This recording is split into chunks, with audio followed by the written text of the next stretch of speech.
So today,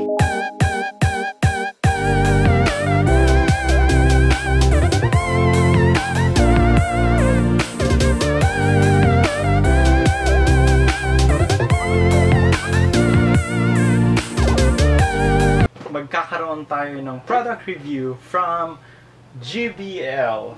Thank you GBL for this great and wonderful product. This is really awesome.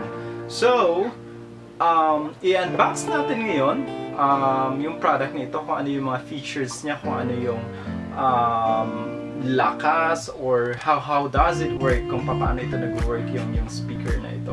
So, for your information guys, I'm really happy. I am the first Filipino to review about this product online. So, sa tingin ko, kasi wala pang nag-review online, na-check ko, I'll check already kanina sa YouTube, so walang nag-review pa. So, more mga Europeans yung nag-review nito, so hindi ko maintindihan. So, I decided to do a review about JBL Soundfly BT. So,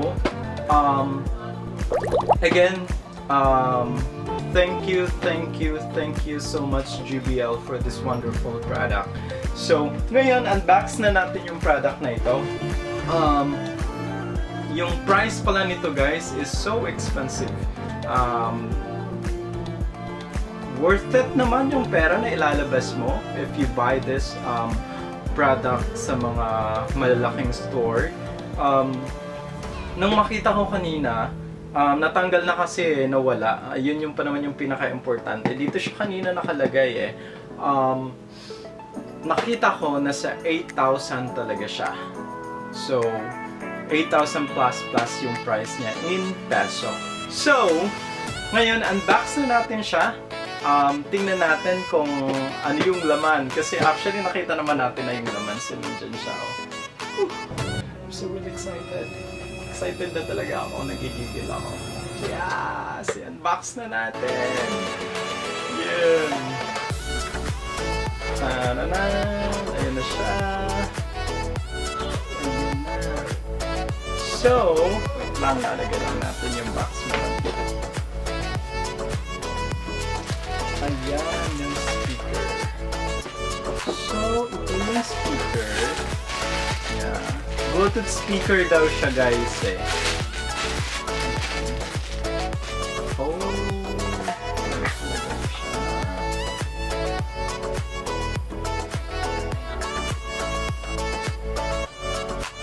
ito yung saksakan niya. Ito yung parang socket niya.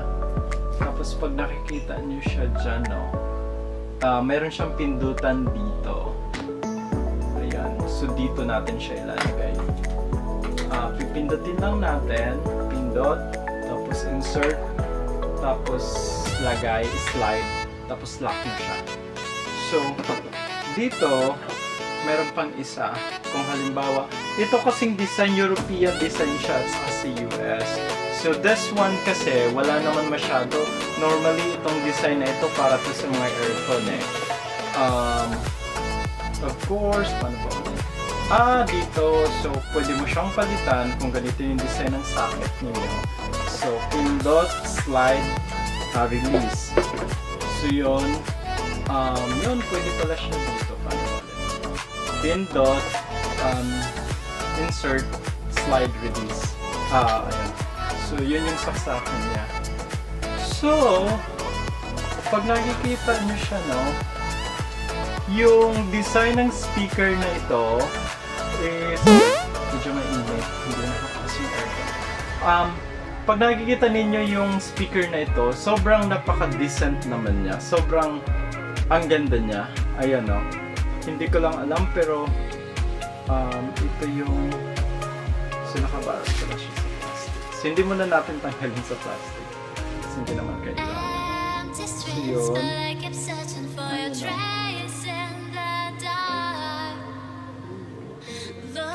So yun no, sobrang astig yung speaker. Parang kakaiba yung speaker na to. So ngayon, ano pa ba yung mga kasama niya? Ito yung linagyan niya kanina. So, wala naman siyang ibang kasama eh. Yan lang. Dalawa lang sila. Tapos yung iba, plastic. Tapos yung nasa karton ay quick setup guide. So, guide ito. Sobrang napakarami naman na yan. So, hindi natin kailangan buksan lahat. Hindi natin kailangan basahin lahat. Yun. Meron siya dito sa picture. Step by step kung paano siya gagamitin, kung paano siya papatugtugin. Ayan. So, nakalagay dito, plug Soundfly BT into an easy outlet, turning Soundfly BT on and off. So, pag sinaksak natin siya, ibig sabihin on na yun. Hindi, wala ka ng ibang pipindutin. Pag tinanggal natin siya, off na yun. So, normally kasi sa mga speaker, kailangan pa na natin, meron siyang switch on and off. Yun yung ginagawa natin normally. Itong JBL speaker na ito, ayan, sorry, isa na. Papalitan muna natin siya ng socket. Kasi itong socket na ito, hindi naman siya naka-design for sa Pilipinas na standard. Kumbaga US at saka Europe yung standard niya. So, pipindutin lang natin ito, tapos slide, tapos release, ayun. So, guys, kung makabili kayo nito na JBL Bluetooth speaker BT, Soundfly BT, so yun lang naman yung ginagawa. So, ito, dahil yung standard, bilog, sa tingin ko, ito na yung pwede natin gamitin for Philippine standard. So, ngayon, lalagay lang din natin siya, like sa ginawa natin kanina. Wait lang. Ayan, para makita nyo. So, pipindutin lang natin, insert, slide, tapos i-release. Ayun. So, ayan na siya. So, ngayon, wait lang, init na init ako. Sobrang excited lang ako ata. So, yun. May nakahanda ako dito. May nakahanda ako dito na socket, bilog din siya. If you don't have this kind of socket, guys, kasi normally yung mga socket natin yung ganito. Yung ganito, di ba? So, pwede kayong bumili para dyan. So, hindi ko alam. Wala ata ako dito. Nakalimutan ko. Yun yung isasaksak ninyo para maging compatible siya dito. So, ngayon, andito yung phone ko. Ito-turn on ko na agad yung Bluetooth speaker icon ko. Ayan. So, ito. Wait lang ha. Ito. Ipa-plugin na natin siya. Excited na talaga ako. I'm really excited sa product na ito. Kung gaano talaga siya kalakas at gaano kaganda yung sound quality niya. So, yun nga, andito kanina yung phone ko. Open ko lang yung Bluetooth device ko dito sa phone para mag-connect dito sa Bluetooth speaker na ito. Tingnan natin kung gaano siya kabilis mag-connect doon sa device ko. So, plug-in lang natin. Bilog naman kasi at saka bilog yung saksakan. So, compatible sila sa isa't isa. So, ayan na, JBL Soundfly is in pairing mode. So, may ilaw siya dito. May ilaw siya dito. JBL Soundfly is connected. Oh, ayun. Mabilis lang mag-connect siya. So, ngayon, magpapatugtog tayo. Wait lang. Magpapatugtog tayo. Tingnan natin na.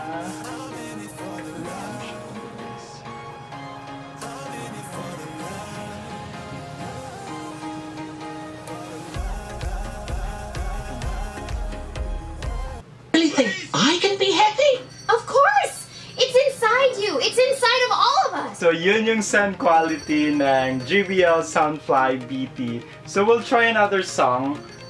Kung parehas pa rin ba yung sound quality niya. So, ito.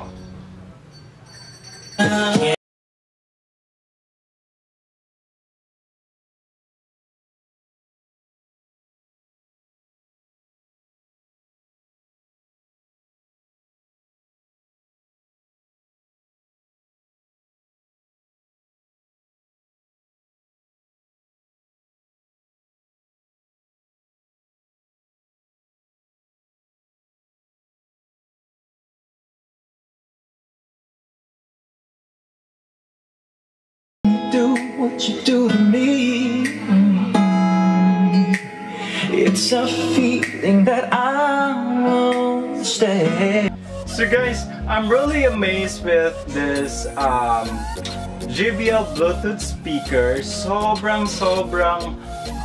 you know, yung sound quality niya sobrang napakaganda. Hindi siya kagaya sa mga Bluetooth speaker dyan, of course, yung nabibili lang natin sa tabi-tabi kasi alam naman natin na fake yun. So guys, this is the sound quality of an original na Bluetooth speaker. So, kumaga hindi talaga tayo manghinayang sa pera natin, no? So I put all the details down below, all the description down below about sa JBL Bluetooth speaker na ito. Kasi worth it naman kasi kahit mahal siya, of course tagal din natin siyang gagamitin. Samantala, if we buy fake products dyan lang sa tabi-tabi, hindi naman natin kailangan yun kumbaga i-patronize yung mga product dyan sa gilid sa tabi-tabi kasi alam naman natin na panandalian lang yung mga product na yun. So, this one, kahit mahal siya, kahit malaking pera ang gagastusin natin, pero if we're talking about sound quality, JBL product, JBL Soundfly BT is the best Bluetooth speaker for you guys. Tried and tested yung Bluetooth speaker natin from JBL. So that's the sound quality of the original product of JBL. So guys, I'm really amazed.